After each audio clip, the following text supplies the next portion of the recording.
Hello friends, नमस्कार। Judicial exam watcher channel से मैं राजेश कुमार सोनी। हम लोग सॉल्व कर रहे हैं भारतीय संविदा अधिनियम से संबंधित कुछ समस्याओं को, और ये रेगुलर तकरीबन रहेगा। इस तरह की समस्याओं से संबंधित वीडियो, वो समस्या को हल करेंगे, उसके पीछे का कारण जानेंगे, उसको एनालाइज करेंगे। चलिए तो प्रॉब्लम को लेते हैं। एक व्यक्ति है जो बी नामक व्यक्ति को दिल्ली स्थित कोई परिसर, यह जानते हुए कि परिसर वेश्यावृत्ति के लिए उपयोग किया जाएगा, 1000 रुपए मासिक किराए पर दे देता है। यह करार है। आपको बताना है कि यह करार कैसा है, वैध है, शून्य है, शून्य करनी है, वैलिड है कि वाइड है कि वाइडेबल है, या नन ऑफ दीज है। तो आपको ये तय करना है। ये तय करने के लिए प्रॉब्लम को एक बार ध्यान से देखना है। आंसर प्रॉब्लम में ही छुपा हुआ है। 3 लाइन की प्रॉब्लम है, उसी के अंदर आंसर भी है। इस तरह के क्वेश्चन आपसे पूछे गए हैं। ये पूछे हुए क्वेश्चन है, विभिन्न पुराने पेपरों में आए हुए क्वेश्चन हैं, जहां से हम ये आपको दे रहे हैं। तो ये देखिए कि ये वेश्यावृत्ति, तो बी को दिल्ली स्थित कोई परिसर, यह जानते हुए कि परिसर वेश्यावृत्ति के लिए, ये परिसर जो ए बी को दे रहा है उसका उद्देश्य क्या है, वेश्यावृत्ति के लिए उपयोग किया जाएगा,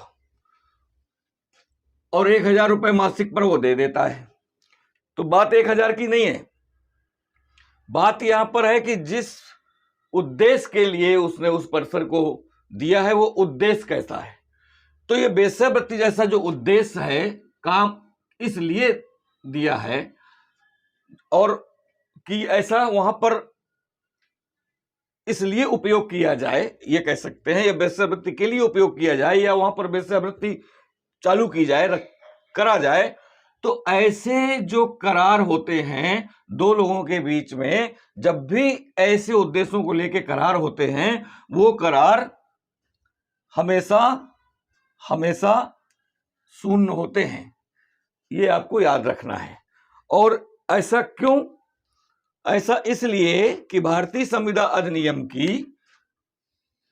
ICA की जो सेक्शन 23 है, ये 23 अनैतिक और अवैध उद्देश्यों हेतु किए गए करार को शून्य बनाता है। तो धारा 23 भारतीय संविदा अधिनियम की अनैतिक और अवैध उद्देश्य से संबंधित किए गए करारों को वो शून्य बनाती है। तो इस सेक्शन की वजह से हम देखते हैं ये प्रॉब्लम का उद्देश्य कैसा है, और अगर वो उद्देश्य जो वेश्यावृत्ति के संबंध में है वो सेक्शन 23 के दायरे में आ रहा है, तो फिर हम कह सकते हैं कि यह करार शून्य है और इसका आंसर बी होगा। तो मेरे कहने का मतलब यह है कि जो भी प्रॉब्लम्स हमारे एग्जाम में आती हैं छोटी छोटी, उनके आंसर कहीं ना कहीं उस प्रॉब्लम में ही छुपे होते हैं। वहां पर हमें सिर्फ उनकी लाइनों पर गौर करना होता है, और कभी कभी उन लाइनों में क्या आशय निकलता है, क्या उचित आशय निकलता है, उस आशय पर छुपा होता है। तो अगर आप ये 2 चीजें ध्यान से देखते हैं तो आपको आंसर पकड़ में आ जाएगा, और आपको उससे रिलेटेड चीजें, अगर एग्जैक्ट सेक्शन आप नहीं भी याद कर पाते हैं तो भी कोई बड़ी बात नहीं है, क्योंकि सेक्शन यहां पूछा ही नहीं जा रहा है। तो उससे रिलेटेड जो चीजें हैं वो तो कम से कम आपके दिमाग में आ ही जाएंगी। तो इस तरह से हम लोगों को प्रयास करना चाहिए, एक आदत डालनी चाहिए समस्याओं को हल करने के लिए।